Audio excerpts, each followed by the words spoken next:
So if you don't service your suspension fork, you're basically riding rigid, right?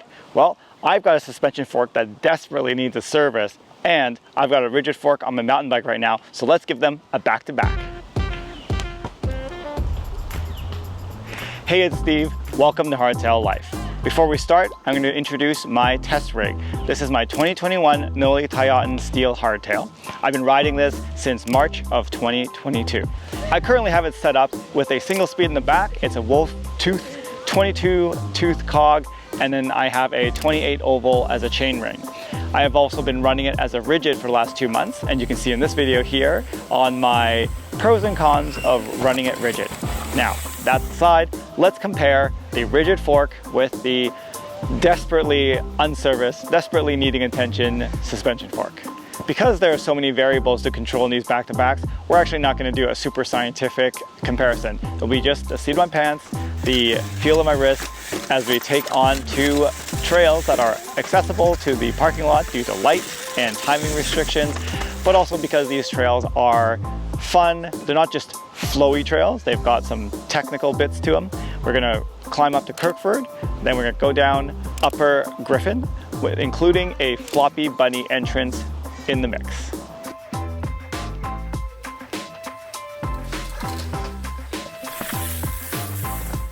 Yep.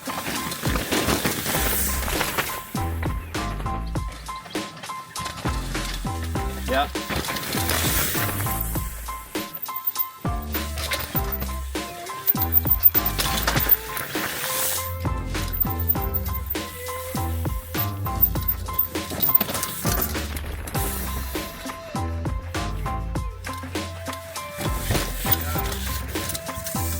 After riding the rigid fork, and now we're going to switch over to the suspension fork. Thank you to Andrew for helping me get that done in the parking lot. Is force cheap? Probably not. What percent dog or Costco hot? This is we only have to do this part of the job once. That one. Okay. You know, if you're ever in a ferry that's sinking, first you can wolf tooth 8-bit tool. It's Grab the wipes. Right. We might actually have some wipes in prepared. the car. Then you can put the wheel on, then you can set up the brake. Wheel in first. Okay. Then you keep your brake pads I aligned. can see it. Yep.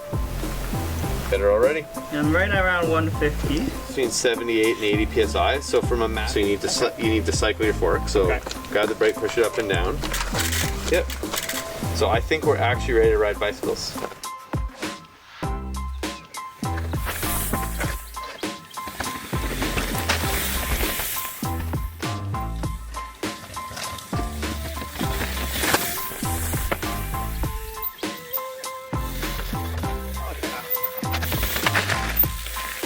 That's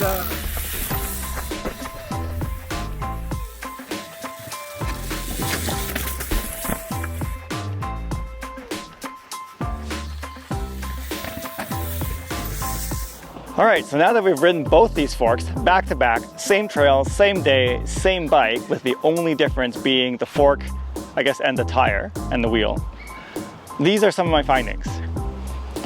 Riding the rigid fork was a lot of fun, and this was, I would consider, maximum engagement, right? You have just you, no suspension, a little bit of compliance in the tire, and the trail. You feel every rock, every root, every bump. The faster you go, the more these forces hit, and you feel it all.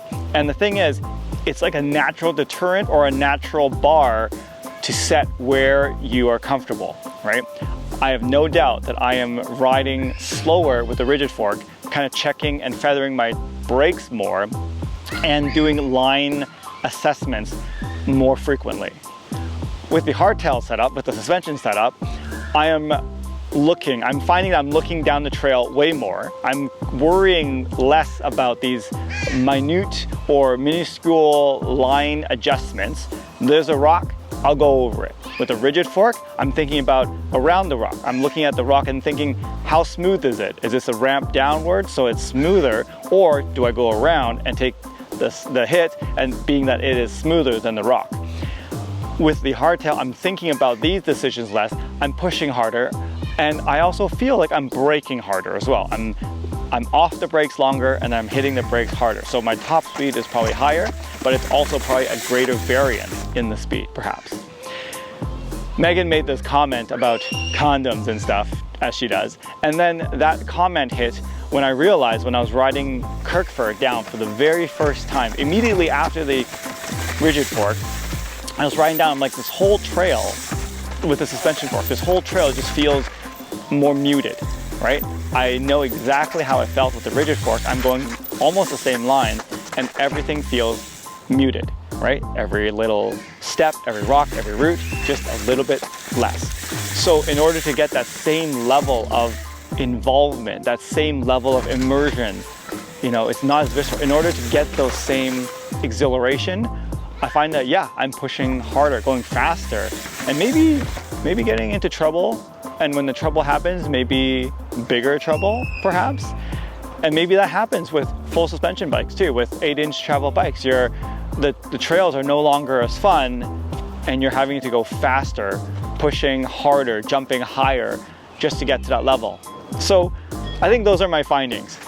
If you want to maximize your experience with the trail, there's no better way to do it than having a rigid fork.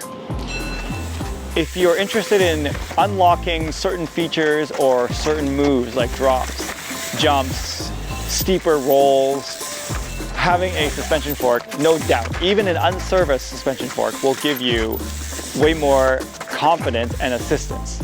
That being said, if you're riding with friends who are new or less experienced riders, or with kids who are not quite the same level, riding a rigid fork is a great way to ensure and to level out the playing field in terms of everyone having the same level of challenge, exhilaration, something to think about.